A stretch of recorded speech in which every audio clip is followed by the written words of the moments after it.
Welcome back, Airbnb family. So I'm in Philadelphia setting up 21 apartments at one property, and tomorrow we're taking 10 more at another property. It's been insane, and we're unboxing everything.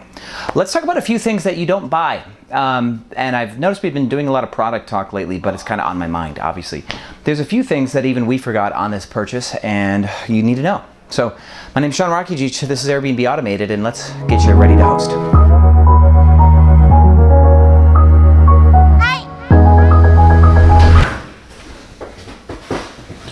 Alright, so what we're doing right now is, since we have so many boxes, step one to setting up an Airbnb apartment or multiple is to clear out the trash. So we order a lot of stuff on Amazon, a lot of stuff on Wayfair. We moved some units, and so there's just tons and tons of boxes. And so what I'm doing right now is I'm taking everything out of its much excessive packaging. We bought obviously 10 tea kettles, and everything comes in tons of boxes. So I'm shipping this to the front where Gabe is basically breaking down all the boxes and moving in the trash, and we're essentially just taking everything that we have for supplies and then putting them back into boxes where all the tea kettles are in one, and then all of the decor is in another one. We've got some pineapples over there, stuff like that. So essentially we're organizing everything so that way we can then move out of this one unit and distribute all 10. This should be 10 apartments worth of stuff in this one room. We pretty much have the whole second floor done, and so we're working on floors 3, 4, and 5. And so we should be able to move all 10 apartments pretty much out of this one and distribute everything out, because we'll know exactly what we have, because it's all out of the boxes. After we break it all down like this, we're going to divide everything up into 10. So we'll have 10 of everything, and we'll divide it up, and we'll have one set of boxes that has one of everything for that one apartment, and just ship those 4 boxes to each apartment, just like that. So that's what we're up to now.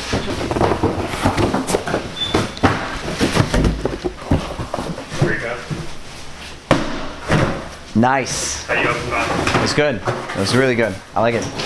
So I will bring something up. In a previous video, you saw that we took over 8 apartments in Houston, so we did a takeover. And one of you in the comments asked, well, Sean, why aren't the TVs mounted, right? And so I always mount the TVs. We talked about that. So here's the fun fact. So these are the TVs we like. Those are Insignia, and then we also have Toshiba Fire TVs. Sadly, on Amazon, you can't buy 10 of one. They limit 3 TVs per. So if you want to start fast, you have to buy 2 different brands of Fire TV in order to be able to ship more faster. I think if you have an Amazon business account, you could probably do it, but we don't.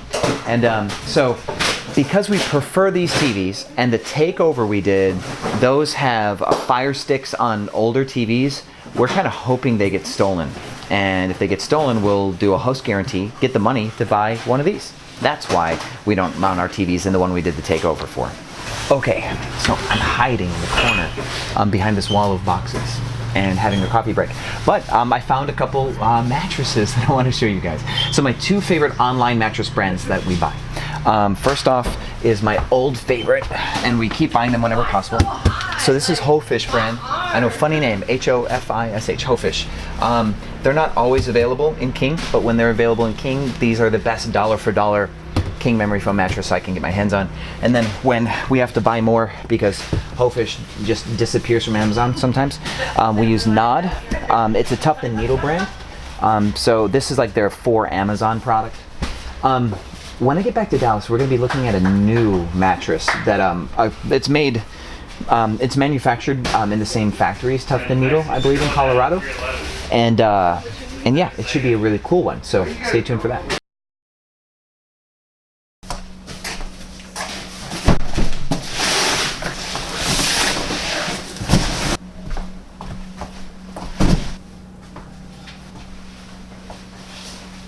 My name's Rakidzich. This is Airbnb Automated, and let's get you ready to host. Did I just say get ya? Wow. So you all know that I'm from Wisconsin, most of you do. And I've really kind of kicked my Wisconsin accent. I can talk really normal or really abnormally, depending on how this matters, if this is normal or not. But my 8-air, accent is kind of gone away. I could talk to you like this. There's a YouTube channel called The Manitowoc Minute where he talks like this, and it's really funny. like You Betcha and Getcha and stuff like that's totally Wisconsin. But without, like, let's just, like, move on. Wisconsin boy talking. So, one of my guys cut himself just now, and this is what inspired this talk. Can you believe it? Like, we were playing, we were horsing around, throwing stuff at each other while he was holding a knife, and he stabbed himself. Very small stab, but he needs a Band-Aid. And I realized that we forgot to buy our first aid kits for all of these units on Amazon. So we're gonna have to ship those in. Thank goodness they come quick. Not for him right now, we've got to send him somewhere to get a Band-Aid, but that's number one thing. That's what a lot of things, I think, well, that's like one thing that a lot of you hosts probably don't have. Some of you hosts figured this out, but Airbnb has a toggle under like carbon monoxide smoke detector, first aid kit, fire extinguisher. Some of you just check that box and actually never buy a first aid kit. You should. So buy a first aid kit. That's one item that I think a lot of you aren't buying. We've been talking about noise detection a lot, and it's really helped us out in our newer buildings. We actually lost a couple buildings because we didn't like properly prevent parties. And so noise detection's cool. I was talking to a writer for Forbes actually yesterday. I was out to dinner with him, and he mentioned a new one, and I can't remember the name of it. It sounds like Oporto or Opierto or Ocerto or something like that. And so it's another company out of Europe, but they do noise detection and carbon monoxide detection as a way to tell how many people are in the space. Like if there's like too many people, if there's a big crowd, they detect it. So even if everybody's being quiet, they'd still know. So I'll try to dig up stuff on that product later and let you know what I think. But yeah, so noise detection, super important. Currently I like Point. I think it's one of the best because it also monitors heat and all this other stuff. So that one's good. Tea kettles, a lot of you guys aren't buying tea kettles because we don't think about it. We're westernized and we don't really drink much tea or use a tea kettle. But when I have people come in from Europe or Asia, a tea kettle's a big deal, and it's a small purchase. And if you think about it, for the sake of marketing, putting that in your photo, in your kitchen when you take that shot, you have the tea kettle with the coffee pot on the coffee maker, people will book you because of that. They'll see that and they'll book you. I had a consulting call with a guy last night. We were talking about like how to automate his cleaning processes and how to get more bookings. And he's in Columbus, Ohio, one of my favorite cities. Way cool city if you guys haven't been. Hopefully Scully's is still open. Great live music there. Way cool. And so we were looking at his stuff, and he needs to like lower his photos so that way he's taking his photos across the room instead of like down at his furniture. That's like one thing that he needed to change. One cool thing though is he's got like that bedroom tray with the Fiji waters and the Andy Candies mints, and that photo in his bedroom is really cool because it shows kind of like this extra level of care. And we talked about things that he should be investing in that people would book for, and for example like a king bed. A lot of you should be like investing in king beds for your spaces, because even though there's not a toggle yet on Airbnb where somebody's searching for an apartment that has a king bed, they can't actually select that. If you have a king bed in your home, you can put in your title and your description that you have a king bed, and that will get people to choose you when they're looking at other properties. The fact that you have a king bed, that's like new information for them. Like, oh my goodness, this one has a king, let's book that. Also, it helps you with Google's like SEO ranking. If somebody's looking for a hotel room that has king beds, you'll pop up on Google. How cool is that, right? So invest in a king bed. That's super nice.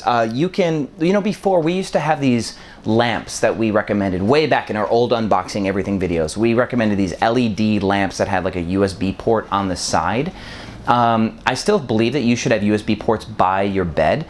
It just doesn't have to be the lamp. Like, we've been arguing function versus fashion here, and trying to find a nice looking lamp that also has a USB port, they are too expensive. But if you buy a nice looking lamp and you buy like an extension cord that has a USB port option, or you buy like a USB port dock next to the bed, those are much cheaper. Now, when I was at IKEA, they actually have ones that like go into their end tables. So you buy a nightstand that has a circle in it, and you can lock in another piece of hardware of theirs that has like USB port or plugs. It goes right in the top of the top of the surface, which is really cool. So my recommendation for you is do function and fashion separately, because you want your bedroom to look good in the photos, but then you also want to have that like USB port by the bed thing. Additionally, I think that's important. Additionally, stuff that I think that you guys aren't buying. Some of you might have old TVs. I'd recommend upgrading. Get away from the Fire Sticks. But get away from cable too. Absolutely. Actually, the Forbes writer I was talking to, he has a company similar to ours. He We won't go into depth because it's a long explanation, but he has a kind of his own unique niche in rental arbitrage. And so he is getting cable for every single apartment at $60 a pop above and beyond his internet. So he's probably bundling and getting it for like $80 or $90. So I asked him to guess how much money we were spending on our TVs streaming, and his number was like way off because we have like over 80 properties now, and he was guessing that we spend like $2,000 a month on our streaming stuff. And the truth is we spend less than $200 per month on streaming stuff. So if you spend $60 or even $30 or $20 per door on cable in order to have the basic like packages and stuff, you're blowing money. Because if you, like at our size, we need 2 Amazon Prime accounts. So basically an Amazon Prime account per 40 TVs. And then we have like 4 Netflix accounts, we have 2 HBO, probably now 4 HBO accounts, and then we have like a global like ESPN account, and we might get a second one of those. So basically we're looking at like 12 streaming services plus our 2 Amazon Prime accounts, which is $140 a year. Divide that by 12, and that's $12 pretty much, I think. Is that right? 12-ish? Yeah, $12 ballpark per month. So we're basically spending, we have like 14 different streaming services that are $12 to $15 a piece per month, and that's it. Right? And so that satisfies over 80 TVs, which means that, you know, that of course, we don't have to spend all that money on cable. How do you guys like my chair, by the way? Is it cool? I haven't had a chance to make it yet, so it's sitting on these Tuft & Needle memory foam mattresses. My 2 favorite memory foam mattresses right now are Hofish and Tuft & Needle. Well, Tuft & Needle makes one called Nod for Amazon, so it's like a cheaper version. I actually sleep on a Tuft & Needle mattress myself, but it costs like $900 for the king. These ones are king and they're like $500 and change. Hofish's kings are like $350 a lot of times, if my numbers are right. I'll try to look those up. Accent chairs, I think a lot of hosts, you guys go kind of bare bones, minimalistic on your look, which actually does work. Like I'll show you some photos of a listing right now, one of our newer ones in Houston. We just happened to stumble across like a really good looking minimal design that doesn't have an accent chair, I don't think. So you don't need them, but design is something you should really be looking at when you make a space, because you're selling through your photos. Absolutely the biggest thing. Somebody goes online, 6 out of 10 guests or travelers, when they're on Airbnb, the moment they load like a profile or a listing, the first thing that they do is swipe through the photos. They don't even read your copywriting or your description. They just look at photos only. Crazy, right? So design is super important. So, you know, make sure that you're buying things to make your space look good. And when we launch our course, which we are like keep pushing back because we're building the website out, I got an interior designer to write a free book. Like I talked her into writing a book on interior design for beginners. And one of the cool things that I saw in her book was she's talking about scale. And if you watch a different older video of ours where I talk about cutting corners and I made like a big mistake moving from a high rise to a mid rise and we try to use the same furniture, this is why we failed, because the furniture did not look right because it was not to scale with the room. But it's cool. It's cool to learn this stuff. I'm super excited that she made that book for us, and I'm able to learn a little bit more about interior design. So aside from those, another tip. This isn't something that you should buy, but if you have multiple Airbnbs, what we do is we name all of our Wi-Fi the exact same name. So it says you are here, and then we have a Wi-Fi code that's the same. So if somebody goes from door to door to door, they're logged in automatically to our Wi-Fi. It's like a guest experience thing, but it also is great for your housekeepers. So if your housekeepers need to use Wi-Fi to upload photos, which we teach our housekeepers to do, they're always logged in. Every single door, every single internet's always the same. Super, super cool. Tip for you too. Sometimes guests get around your like do not purchase like things, like you have a pin usually to prevent pay-per-view watching or whatever, and sometimes people are able to sneak a pay-per-view. Each TV that you buy, you can name them. You can name your device in your Amazon Prime account. Name each device for the apartment or house that you're in, so that way if somebody buys a pay-per-view, you're not doing some sort of forensic lookup like who bought it. Like it's easy to find because it'll say that this device bought a pay-per-view, which is cool. Amazon is super cool about refunding you. If you see that somebody bought a pay-per-view, you call Amazon and say, hey, somebody shouldn't have bought that. Can you please reverse that charge? Even if it was 6 or 8 hours ago, they'll reverse it and give you back the money for the pay-per-view. Isn't that cool? So Amazon can also deactivate a device if it gets stolen. You can basically call them to deactivate it remotely, or if you don't know what device it was, you say, hey, a device just bought a movie. Could you like refund us for the movie and deactivate the device? And they'll do that for you too. So those are some cool tips when working with Amazon. Oh, and one of the last things that I think you really need to get, and I'll show you exactly where to find it, is a thumb. Looks just like this. It's in the bottom corner of the video. It's the like button. Hit it. Thank you for watching Airbnb Automated, and I'll see you on the other side.